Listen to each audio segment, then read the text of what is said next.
You know, I'm doing a little traveling here, and I wanted to have something to snack on while I'm driving, but don't want to stop and get a lot of fast food. Well, this is what I use right here. I absolutely love this Power Up Premium Trail Mix. This is the Omega. This is the Mega Omega kind of variety of this, and it has cranberries, mangoes, almonds, walnuts, and pumpkin seeds. And who doesn't love a pumpkin seed? We're a little bit past Thanksgiving here. And the size that I have here is the 14 ounce, and it's gluten-free, non-GMO. And one serving size is a quarter cup, which is 30 grams.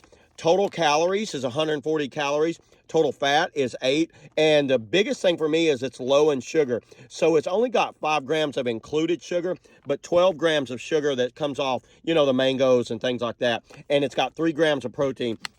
This is something I highly recommend for anyone that just wants a little snack and travel on the road to have with them at all times. So yeah, there's kind of like my little quick overview of it, and we'll kind of like look down in there. You see down in there, it's making me hungry looking right at it. So yeah, there you go, everybody. That's all I got on the Power Up Premium Trail Mix. Pick you some up. See you all in the next video.